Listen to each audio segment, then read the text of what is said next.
Salut les amis, alors 10e jour de la 3e phase d'entraînement, on est le jeudi 28 novembre. Il y a eu des averses toute la nuit en fait, il y a des grosses averses puis ça arrête de pleuvoir. Donc là j'avais mis mon réveil plus tôt et j'ai eu une grosse averse, donc j'ai préféré bien ranger toutes mes affaires pendant ce temps-là. Donc tout est prêt, voilà. J'ai graissé mes chaussures parce que s'il pleut toute la journée, ça permettra d'éviter d'avoir les pieds trop mouillés. Et là, il y a une accalmie, donc je vais m'apprêter à sortir pour démonter la tente. Voilà, je pense que c'est mieux de temporiser une demi-heure, une heure, plutôt que se prendre une grosse averse, démonter la tente et partir tout mouillé. Là, j'ai un peu de temps a priori pour démonter la tente au sec et repartir dans de bonnes conditions. Alors étonnamment, malgré la pluie toute la nuit, malgré le fait qu'hier soir la tente était trempée à l'intérieur, avec le vent ça a tout asséché. Et donc elle a bien résisté au vent et en fait l'atmosphère à l'intérieur de la tente est plus saine dès qu'il y a du vent et même s'il pleut dehors. Donc c'est plutôt une bonne chose. L'intérieur de la tente sèche bien avec le vent. En tout cas quand elle est montée en tarpe, quoi, sans la toile intérieure. Bon voilà, je suis prêt à me remettre en route, il est tout juste 7h. Bon, j'ai bien fait, j'ai eu raison d'attendre, au moins j'ai pu démonter presque au sec. Voilà, j'ai tout préparé. Ce matin j'ai mis le pantalon de pluie, les chaussures sont cirées. On est reparti. Bon, il est presque 8h, le jour se lève. Là il y a une petite accalmie. Je me suis fait une pause derrière la haie là, à l'abri. Il y a beaucoup de vent. Enfin, tant qu'il y a du vent, ça permet qu'il ne pleuve pas tout le temps aussi. Ça dégage un peu les nuages. Donc c'est un avantage et un inconvénient à la fois, hein. Il n'y a rien de parfait. Aujourd'hui, ma grosse difficulté, je pense, ça va être de gérer les ravitaillements. Il y a l'air de ne pas avoir grand chose là le long du GR. Je serai peut-être obligé de faire un peu de hors GR. Voilà, bon, j'ai fait 2,5 km depuis mon départ là. J'y vais tranquille, il fait pas chaud, je laisse le temps à mon corps de se réchauffer tranquillement.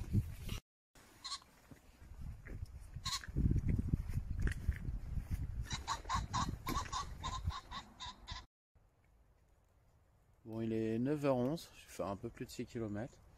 Je profite d'une petite accalmie, là je suis abrité du vent, je me suis mis dos à une forêt. Je profite d'une petite accalmie pour me faire une pause. J'hésite pas, même si là j'aurais pu continuer encore de marcher. Je préfère faire la pause maintenant, parce qu'une fois qu'il pleut, c'est compliqué de s'arrêter, ou alors après il faut se monter un petit arbre pour se protéger de la pluie. Bon, on perd du temps. Donc dès que je peux faire une pause, j'en fais une, j'hésite pas. Y en a beaucoup qui m'ont demandé une description du matériel que j'emportais. Alors je vais pas vous faire toute la description tout de suite. Je vais attendre la fin de la 3e phase d'entraînement parce que je peux encore évoluer. Mais au niveau des chaussures, les chaussures, j'ai pris du tout cuir en fait. Alors la marque, c'est la marque Mendel. Ça va être à l'envers, mais vous retrouverez, hein. Voilà, Mendel. C'est le modèle Bornéo. Alors j'ai pris du tout cuir parce que je trouve que au niveau hygiénique, dès qu'on a les pieds mouillés, c'est quand même vachement mieux que le Gore-Tex. Le Gore-Tex est étanche un temps, mais si on refait pas l'étanchéité régulièrement, on aura les pieds mouillés aussi. Le cuir, l'avantage, on peut le graisser. On récupère tout de suite de l'étanchéité. Ça dure pas forcément longtemps parce que la graisse s'en va quand on marche dans les feuilles humides et dans l'herbe. Voilà, mais j'en suis content. C'est la 2e paire. J'ai pris exactement la même paire que lors de la première phase. Voilà, il y a un renfort sur tout du long, anti-pierre. Je suis plutôt pas mal dedans, plutôt à l'aise. C'est un peu plus long à faire, je pense, que des chaussures classiques. Après, je dirais, il n'y a pas de modèle idéal. Quand on choisit une paire de chaussures de randonnée, il faut vraiment l'essayer. Parce qu'en fait, tout dépend de la forme de son pied. On n'a pas tous la même forme de pied. Moi, j'ai un pied qui est plutôt assez court et un peu large au bout, et la plupart des chaussures du commerce, en fait, elles sont pas assez larges pour moi et ça me serre au bout du pied. Les pieds gonflent dans la journée et ça devient douloureux. Donc celle-ci, j'ai pas ce problème avec. Mendel, ils font aussi des chaussures encore plus larges. Je crois que c'est le modèle Bernina pour ceux qui ont vraiment les pieds très très larges devant, ça c'est à voir. Voilà, mais je dirais Salomon, Mendel, c'est pas une question de marque, il faut vraiment essayer les chaussures. Et si on se trompe, faut pas hésiter de changer ses idées, parce que le cuir, ça paraît peut-être un peu plus d'entretien, mais je trouve que par des temps comme ça, très humides, ça reste l'idéal pour moi. Alors au niveau du sac, je vous laisse lire parce que c'est du suédois, c'est imprononçable pour moi. Voilà, modèle Kashka, 65 litres. J'aurais pu prendre 55 litres, mais je trouve que par rapport à la différence de poids, c'est pas énorme, et en fin de compte, ça me permet de pas blinder mon sac. En fait, il paraît gros, mais il n'est pas si large que ça quand on regarde sur le côté. Bon, forcément, avec les tapis de sol à l'extérieur, ça fait un peu volumineux, mais il n'est pas si large que ça. Voilà, je trouve que c'est un bon sac. La matière est très très solide, c'est très résistant. Je l'ai depuis mon départ d'Amsterdam, donc il a déjà fait quand même pratiquement 70 jours de rando sans aucun problème au niveau des fermetures, etc. Alors c'est un modèle qui est relativement lourd. Je vais faire fuir les marcheurs ultra légers. À vide, il pèse déjà 3,2 kg. Alors pourquoi ça? Il a une armature, en bois en fait. Faut savoir que cette marque-là, en fait, elle est spécialisée dans les produits pas mal écolo, etc. Alors, il y a aussi la possibilité de régler, d'ajuster la taille. Alors, ça amène un poids supplémentaire, mais le problème, c'est que quand vous essayez un sac en t-shirt et puis quand vous essayez un sac avec 2-3 épaisseurs de vêtements, en fin de compte, notre morphologie change, et en fin de compte, le fait de pouvoir régler, ça me permet vraiment de l'ajuster en fonction des habits que je porte, et ça m'apporte un confort supplémentaire de marche. Donc il est lourd, mais il est vraiment bien molletonné, hein. Donc il est confortable. La ceinture, elle est vraiment bien molletonnée, donc on n'a pas trop d'irritation au niveau des hanches. Et donc pour moi, c'est un bon sac. Il est peut-être lourd, mais je sais qu'il est résistant. Mon but, c'est d'essayer de faire, si possible, tout le Grand Sentier de France en utilisant le moins de matériel possible. Le sac, je suis obligé de partir avec un produit où j'ai confiance, quoi. Et alors, il est un peu rigide, mais l'avantage qu'il soit rigide, c'est là, je le pose en fait, il bouge pas, il tient debout tout seul. Et je trouve que, en fin de compte, ça apporte aussi un confort au niveau du portage, parce que on a beau dire au début, on met les choses très lourdes en bas du sac, et puis au fur et à mesure, on se ravitaille, et puis on met un peu de nourriture lourde en haut. Et quand on a un sac pas assez rigide, il va avoir tendance à prendre une forme un peu bizarre, et ça peut gêner. Voilà, il est vraiment bien aéré au niveau du dos là. On transpire un peu, mais franchement il est super bien pour ça, bien aéré. Moi je trouve qu'il est très confortable. Voilà, alors c'est sûr que si on veut faire de la marche ultra léger, un sac de 3,2 kg, on peut trouver facile 1 kg de moins. Après, je dirais c'est comme les chaussures, chacun fera son choix, chacun doit faire son choix. Moi, c'est le matériel que j'ai décidé de prendre, mais c'est sûr qu'il conviendra pas forcément à tout le monde. On a tous besoin d'une petite partie de confort différente. Il y en a qui partiront pas sans matelas gonflable. Bon, bah moi j'ai fait le choix de prendre juste un matelas tout simple et puis un autre petit matelas pour quand je fais des arrêts, qui est vraiment très pratique, qui m'a coûté que 3 €. Et jusque là, j'ai jamais eu mal au dos en dormant. Comme je dors beaucoup en forêt, en ce moment il y a des feuilles, ça fait un petit matelas, tout va bien. Mais vraiment au niveau matériel, je pense qu'on est tous différents et il y en a qui vont souffrir rapidement du dos, qui vont préférer s'allergir un maximum. Il y en a qui vont être qui préfèrent des chaussures basses peut-être. Tiens, un petit écureuil qui court. Je sais pas si vous le voyez, monter dans l'arbre. Voilà, au niveau matériel, je pense que chacun a des besoins spécifiques et je vais vous montrer le mien, mais je vous recommande rien en marque. C'est à vous de voir parce que à mon avis, Mendel conviendra pas à tout le monde par rapport à leur largeur de pied, etc. Il faut vraiment faire un choix individuel. Après, malgré tout, je conseillerais quand même pour les chaussures le cuir, au moins pour les périodes pluvieuses comme ça. Je pense quand même que les pieds s'en sortent mieux avec des chaussures tout cuir.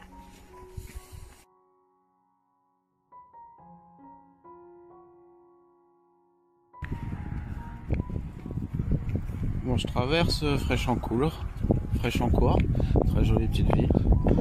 Moi, je pense que je trouverai pas de ravitaillement par ici. Peut-être de l'eau. L'eau, c'est vraiment la difficulté, trouver des points d'eau. Alors, il y a les cimetières, mais des fois, on a des mauvaises surprises. Et puis, là, de plus en plus, ils vont être hors gel, donc on pourra pas prendre de l'eau dans les cimetières. C'est un autre problème de traverser les villes, à chaque fois on se fait aboyer dessus. Et j'espère au moins prendre de l'eau parce que j'ai plus beaucoup d'eau. Je consomme au moins 3 litres dans la journée. Et la nuit j'aime bien arriver avec 2,5 litres parce que s'il faut faire une petite soupe ou quelque chose comme ça, ou des pâtes, on consomme déjà beaucoup d'eau. Donc ça me permet d'avoir de quoi faire ma soirée et ma nuit et toujours d'avoir de l'eau pour repartir le lendemain matin. Voilà, c'est un petit cimetière du Commonwealth dans la commune que je traverse. Et j'ai pu me trouver de quoi me ravitailler en eau. Donc, voilà, c'est pas encore hors gel partout.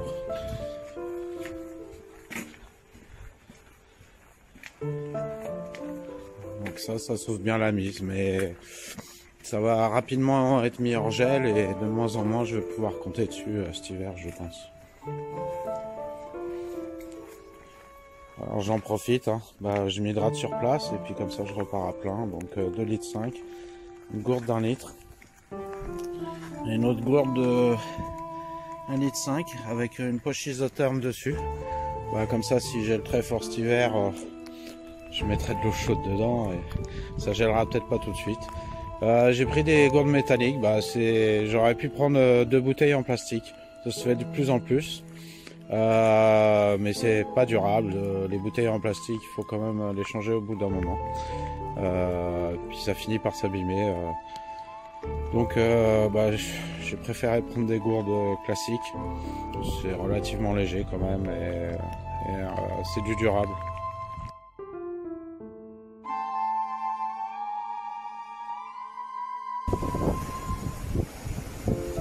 Bon, il est midi. Ça drage comme ils disent dans le pays. Il y a du vent. Je suis un peu abrité là, je vais quand même m'arrêter, il n'est pas midi d'ailleurs, il est 11 h, je vais quand même m'arrêter pour manger. Je pense que je risque d'avoir plus de pluie encore tout à l'heure. Donc je vais casser la croûte tant qu'il pleut pas. Bon, il est midi 23, j'ai fait 14,5 km.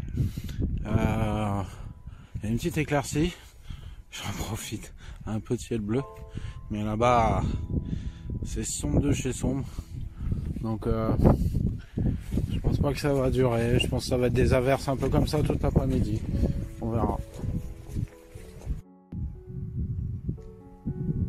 Il doit être pas loin de 13h, il y a une petite éclaircie. J'en ai profité pour faire une pause. J'ai retiré le sursac. Comme ça, le sac qui prend toujours un peu d'humidité quand même peut sécher. Surtout le bas du sac, parce que quand on le pose par terre, forcément, même avec le sursac, ça traverse. Donc je profite de cette petite éclaircie pour essayer de protéger mes affaires au mieux. Mais pour l'instant, ça n'a pas l'air de trop traverser.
Bon, alors il y a un bel arc-en-ciel. Le problème c'est que le vent vient de là-bas. Donc les nuages qui sont là-bas arrivent sur moi. Donc à mon avis je vais me reprendre la pluie. C'est dommage parce que tout était à peu près sec. Et là je vais me reprendre la pluie à 2 heures de la fin de la journée.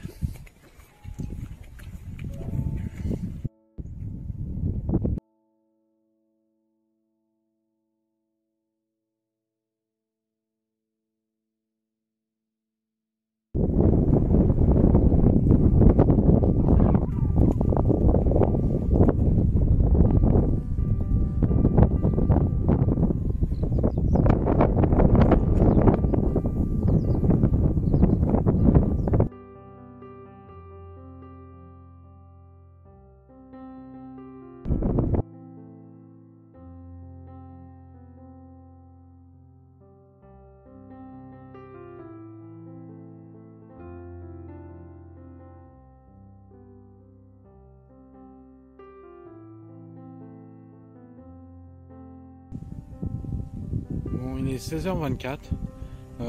J'ai fait un peu moins de 24 km, enfin un peu plus que 23 entre les deux. J'ai décidé de m'arrêter là. J'aurais pu continuer encore un peu, mais après j'arrive sur une ville et ensuite c'est que des champs à perte de vue. Et je voudrais me couper du vent un minimum, donc j'ai trouvé ce coin-là et je vais m'installer là. Alors c'est pas super, il y a quelques ronces. Je vais retirer les plus grosses pour éviter d'abîmer ma protection de tente. Et puis retirer les 2-3 bouts de bois qui vont me gêner. Mais sinon je vais être à plat et abrité du vent. Donc c'est ce que je recherche. Voilà, je préfère faire un peu moins. Mais le problème c'est que demain il faut que je fasse au moins une quinzaine de kilomètres je crois pour trouver un ravitaillement. Là j'ai plus que 1,5 litre d'eau pour ce soir, donc ça part vite et je suis pas sûr de trouver de l'eau au prochain village de toute façon que je vais traverser. Donc là je suis un peu naze parce que mine de rien c'est bien collant le terrain. Je vais m'arrêter, je vais laisser passer cette averse et puis je vais monter ma tente tranquille à la tombée de la nuit et puis demain matin est un autre jour. Voilà, il est 17h15. La tente est montée, les affaires sont à l'intérieur. Je laisse un peu aérer le temps que ça sèche un peu, tant qu'il pleut pas. Et puis on va passer une bonne nuit là. Le vent a l'air de se calmer en plus. Par contre je crois qu'il va faire froid. Ce soir je vais manger chaud et prévois de dégeler. Alors je me fais bouillir un petit peu d'eau, 50 centilitres. Je vais rajouter une soupe chinoise. Enfin des pâtes chinoises. Des nouilles chinoises plutôt. Et puis je me suis préparé, je vais mettre 2 gousses d'ail dedans. L'ail c'est antibactérien, antifongique. Donc bon, je pense que dans les conditions où je suis, ça peut être pas mal. Il y a quand même pas mal d'humidité sur la tente. Je vais rajouter des pâtes dedans pour épaissir un peu et puis voilà, ça va le faire. Allez, bonne soirée.